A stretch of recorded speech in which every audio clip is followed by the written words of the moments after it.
So where are we? I don't know. Somewhere on Highway 55 south out of Memphis. Yeah, I would don't say, you know, 20 some odd miles south of Memphis At a on pilot I-55 station. at a pilot truck stop. Buzzing along, and I thought I had everything covered. Had some work done on the van while we were, and this is all part of it, you know. This is what can happen. Had some work done on the van before we left, and buzzing down the road, and all of a sudden, and I watch my gauges real close all the time, and I noticed all of a sudden it started running a little bit warmer than normal. Then it started climbing a little bit faster. Thank goodness this exit was right close. Yeah. So we whip in here right quick, and the water pump went out. Well, that's what we hope it is. Well, I'm 99% positive that's what it is. But fortunately, and we'll post some photos of this gentleman here in a little bit, but the gentleman happened to see me with the hood open, and he pulled up and he said, "Y'all having car trouble?" And I said, "Yeah, I think the water pump went out. Do you know anyone I can call?" And he said, "Yeah, me." So anyway, we were able to get a hold of O'Reilly's, and they delivered us a new water pump, and he went to work on it, starting to take everything apart. And he's an awesome dude. He really is. I've got his card here. He had to run back and get another tool because he normally works on big trucks. And his name is Leonard Davis. Yeah, really nice guy. D&D's Tire Service, and he's in Robinsonville, Mississippi. Yeah, Robinsonville, Mississippi. That may be where we're at. Yeah, I bet you that's where we're at. Could What do you be. bet? Anyway, but it takes a special tool to get the fan off, the fan clutch and the radiator fan. So he went to grab one because, like he said, he normally works on big trucks. So he went to grab one and left some of his tools here. So that way I know he'll be back. Anyway, there's another gentleman just pulled up. Want to make sure he's okay. How about that? There's awesome people here in southern Mississippi. Y'all got it? We got it. Thank you. Yeah, we got Appreciate it. A gentleman's helping us with it. We're swapping out a water pump. It went out on us about 5 miles back. Water pump? Yeah. So he had to run and get a tool to take the fan off. These LS motors require a special tool to get the fan off. Yeah. Y'all want some coffee or something? No, we're fine. Thank you so much, though. We really appreciate you checking on us. Sure enough. Thank you so much. Yeah.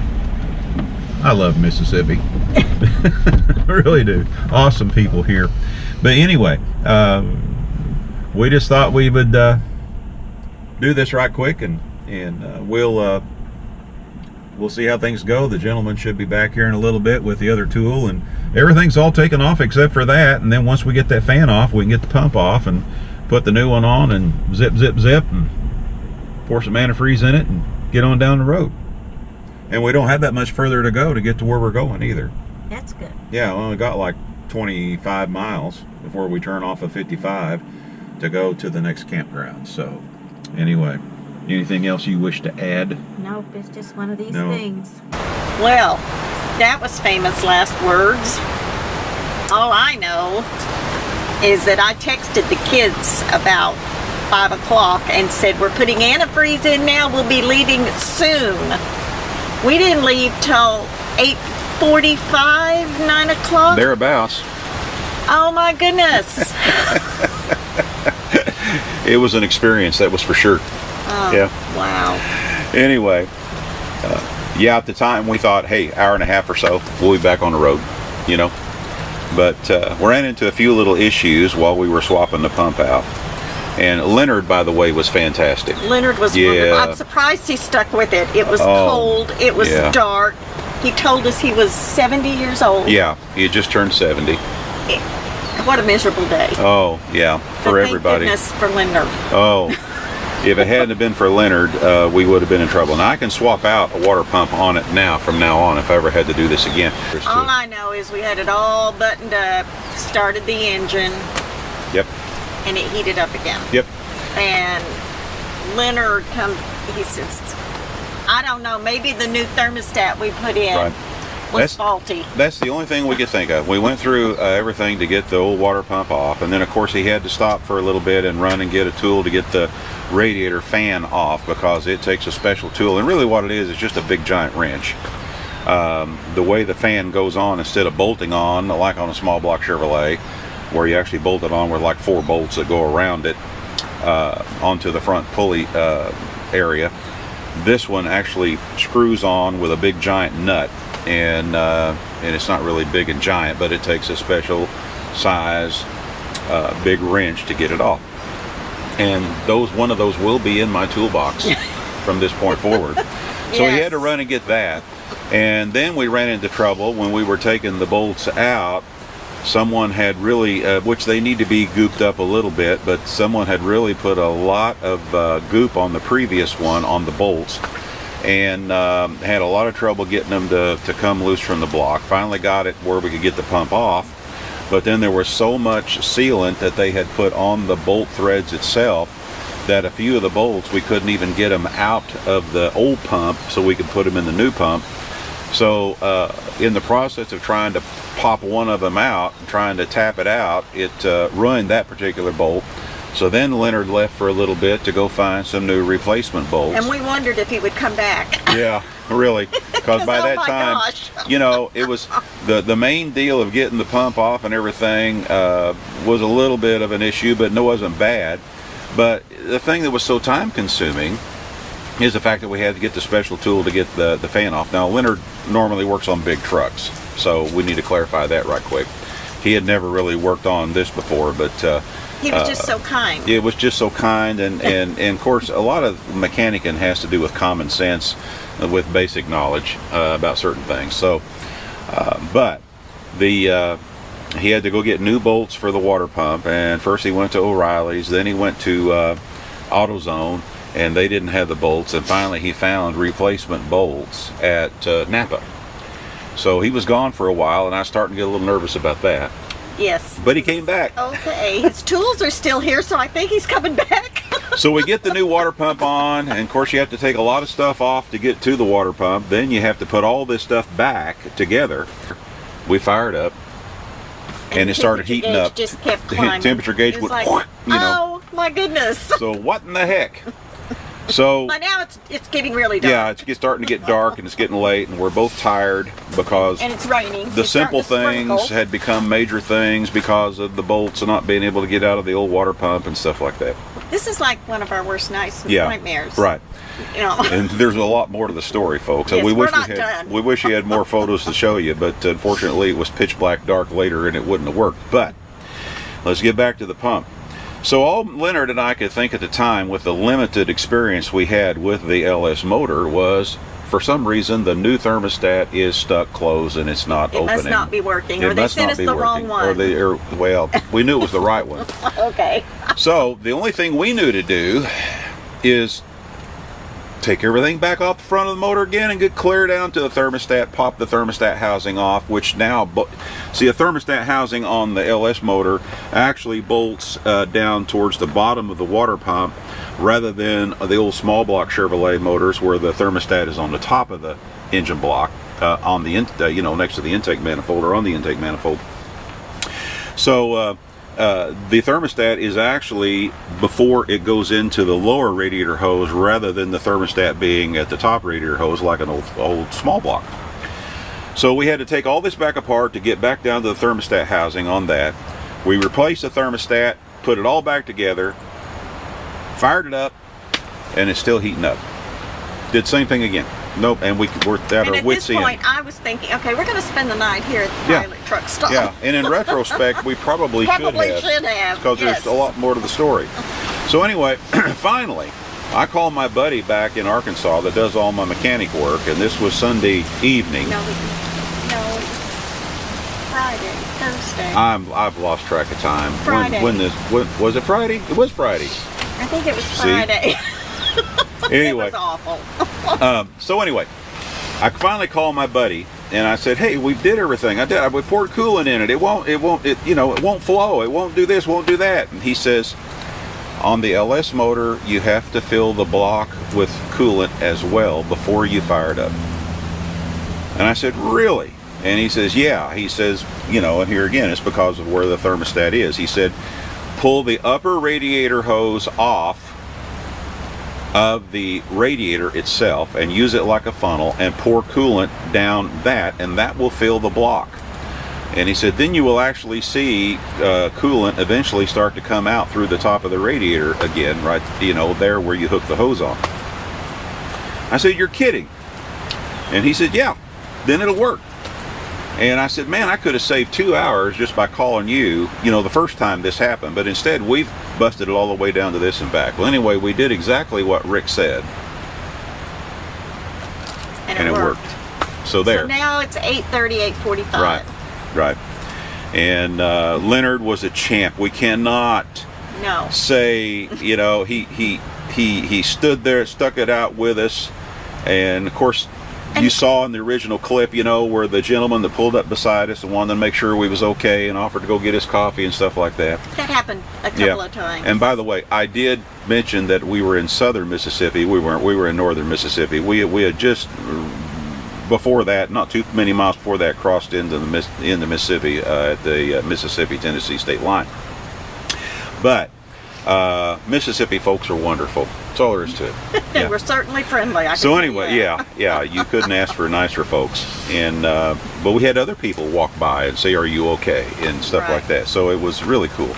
But so we finally get on the road, and now it's raining. Yes. It's cold. Yes. Pitch black dark. Google Maps. Oh.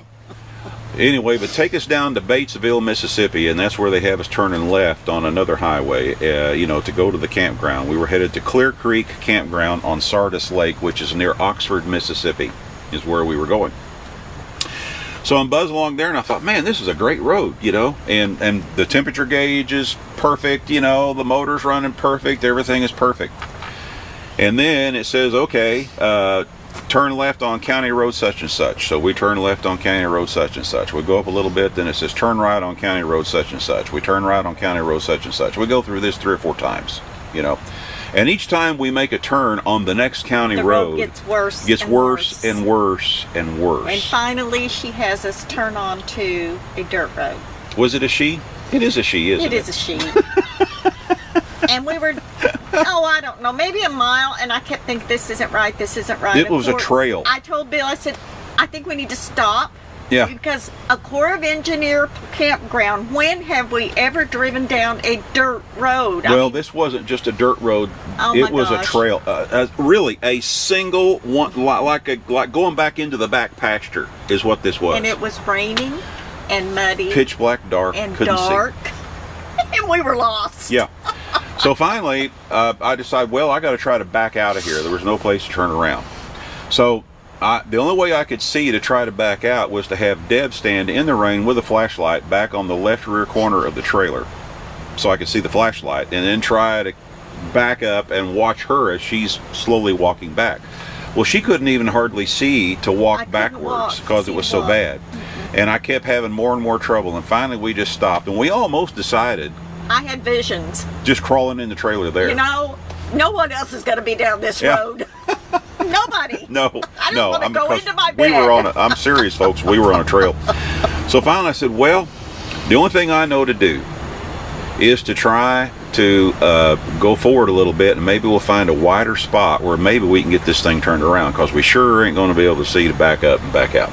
No. It was horrible. So we did, and we go there through this one little area. You know, if you ever watch mud truck racing, mud bog racing, you know, and they talk about the sippy hole where the trucks go through the sippy hole, you know.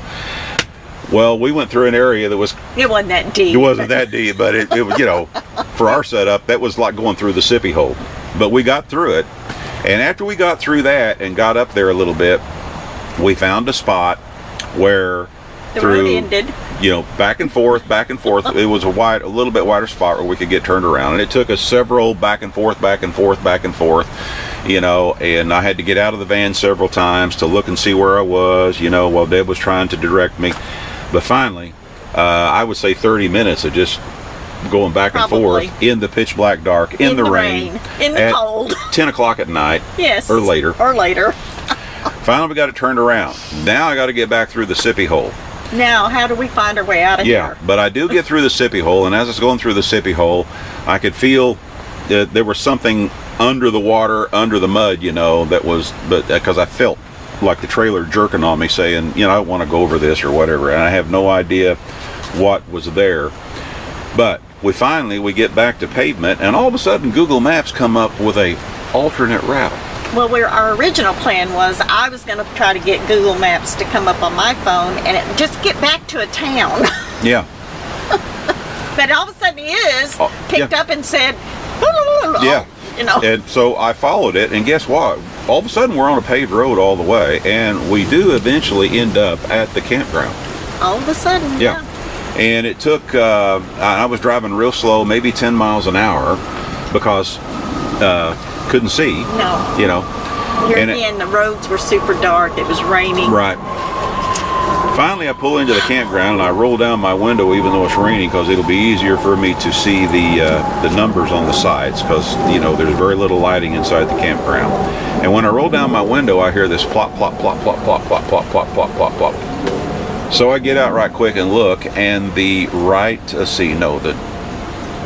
passenger side rear tire on the trailer was totally flat. So I thought,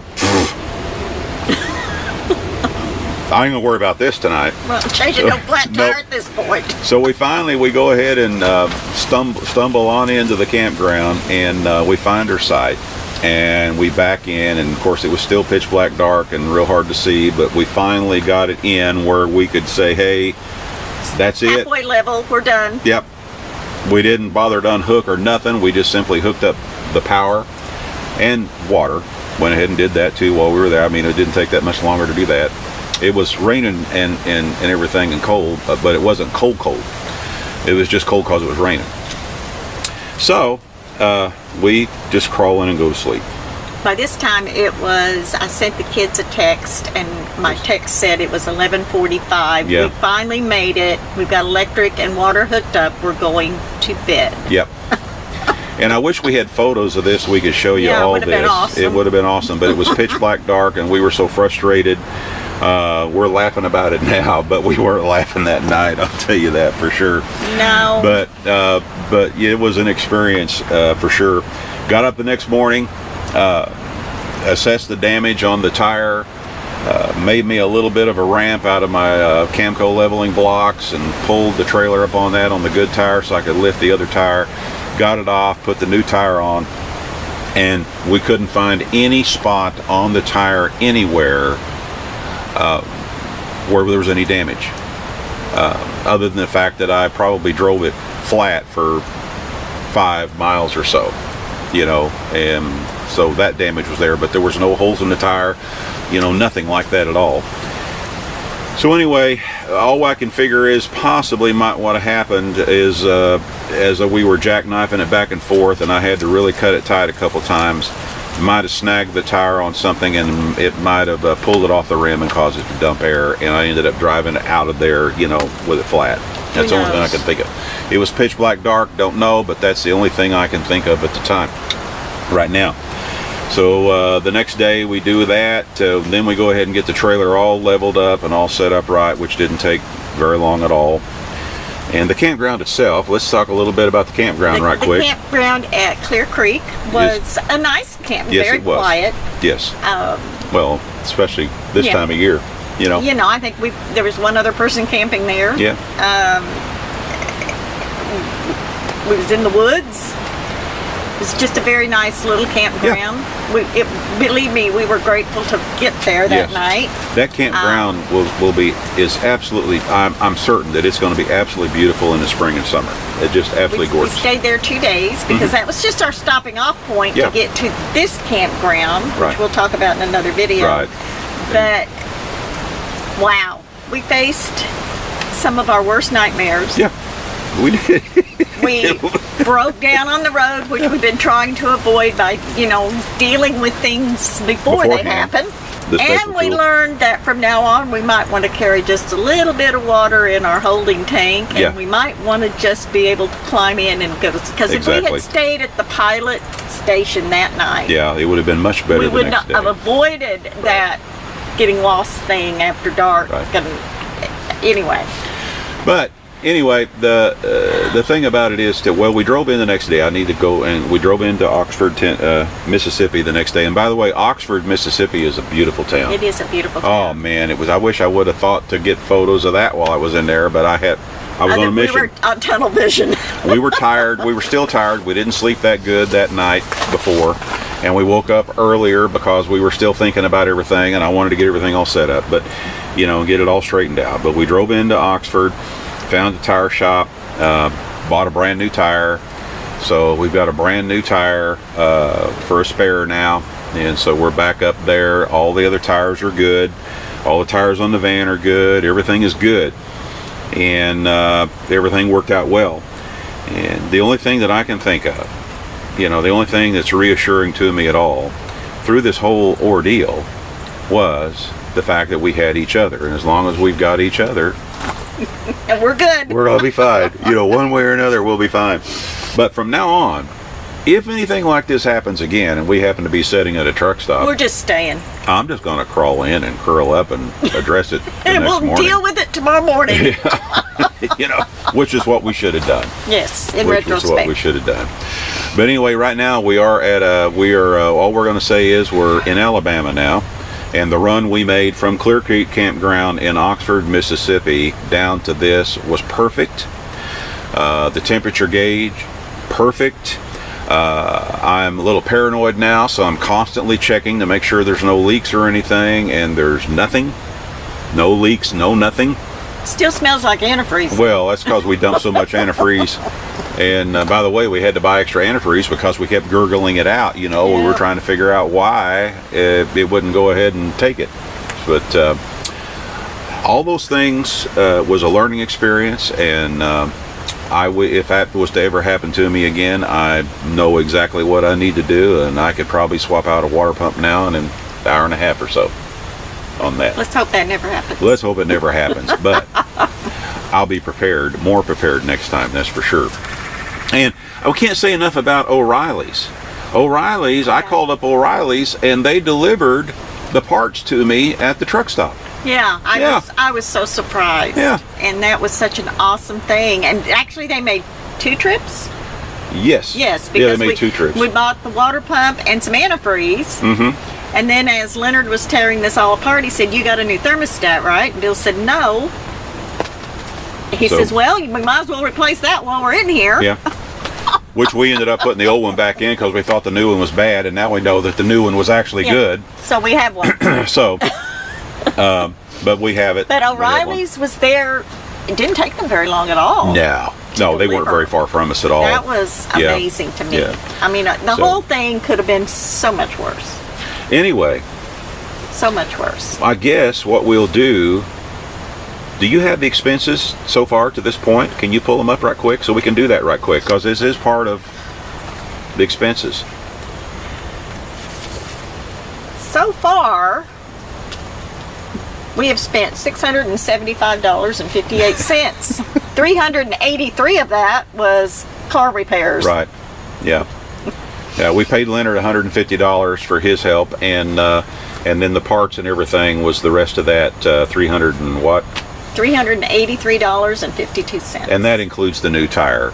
So by the time we was ready to leave Clear Creek, we had spent a total of We have spent a Yeah. total of $675.58. $383.52 was car maintenance. Mm-hmm. $114.36 was fuel. $69 so far on park rent. $54.12 on groceries. $29.33 on my wine, which I'm out. Eating Yeah, out. you because killed that. Because we did grab something to eat while we were at the pilot truck stop. We've now spent $25.25 on eating out for a total of $675.58. okay. All right. And That's we've where been we're at on now. and we've been on the road for how? We've been on a Since road, November 30th. and today is December 7th. December 7th. So we've been on the road a week and we spent a little over $600, but a big bulk of that was the repairs on the van. Yeah. So, and I don't foresee anything else happening, and we're not stopping our adventure. We're going to continue, but that's where we are. Right. Yeah, to this point. So anyway, those things happen. Yes. You know, and we made it. And right now we're sitting at a gorgeous campground in Alabama, and we will be doing another video shortly about this campground. It is absolutely gorgeous here. And we're only here for 4 days, but yeah. we could have spent longer Yeah, we could have. We're only here for 4 days before we move on to our next destination down the road. But it's really pretty here, and we're right next to a canal. And we've already had, and we can literally almost touch the boats when they go by on this canal here. But we'll talk more about that in the next video, right? Absolutely. All right. So anyway, that's where we are, right? Yes, sir. It's been a blast. Yeah. Yeah. Anyway. It is now. Well, but this is Bill and Deb with I Ride Tiny House Adventures. And we still say this, and we always will. We're not camping. We're living. Yes, we are. Y'all take care. We'll see you again in just a few days. All right, bye-bye now.